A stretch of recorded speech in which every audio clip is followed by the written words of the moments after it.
peu sur quelle data vous vous arrêtez. Bien sûr, on sait qu'on a les données liées à la transaction, mais jusqu'où est-ce qu'on peut aller, Eric, par exemple? Alors bien évidemment, on se base déjà sur les données de transaction qui sont importantes pour avoir je dirais les appétences du client. Comme un peu dans le cas de la musique, nous on est sur un domaine qui est un domaine émotionnel, hein. Le voyage, c'est avant tout une source d'émotion. Donc on va aussi essayer d'identifier quels sont les éléments sur lesquels l'internaute va cliquer, va réagir, que ce soit suite à un emailing, que ce soit sur une navigation sur le site internet, pour détecter justement ces sources d'émotions et lui permettre ensuite de pouvoir retrouver, à travers des suggestions qu'on pourrait lui faire, d'autres sources d'émotions comparables.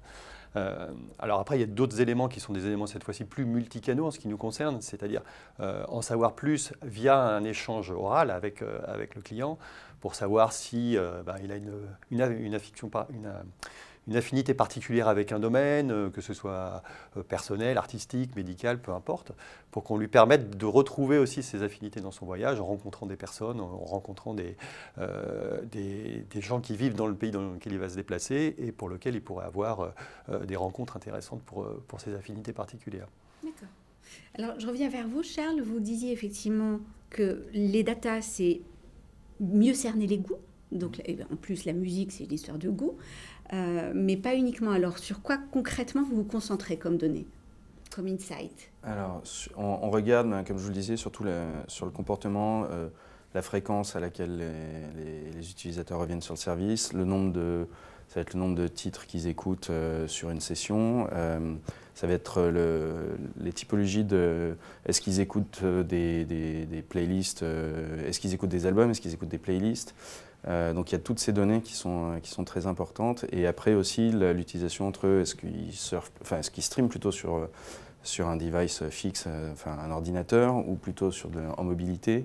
Donc tout ça, c'est vraiment quelque chose qu'on regarde.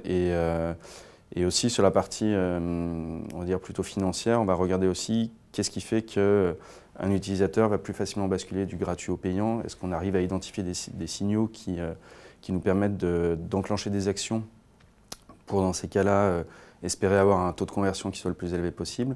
Et puis ensuite, une fois qu'ils sont utilisateurs payants, comment faire pour que, ce dont on parlait tout à l'heure, la notion par exemple 10 € par mois, enfin 9,99 € par mois en France, c'est quelque chose de très relatif. Et donc il faut vraiment qu'on comprenne si cette valeur, si ce qu'ils ont en échange va au-delà de cette valeur et qui donc ils veulent continuer à payer tous les mois. Donc les données sont tout type de données en fait.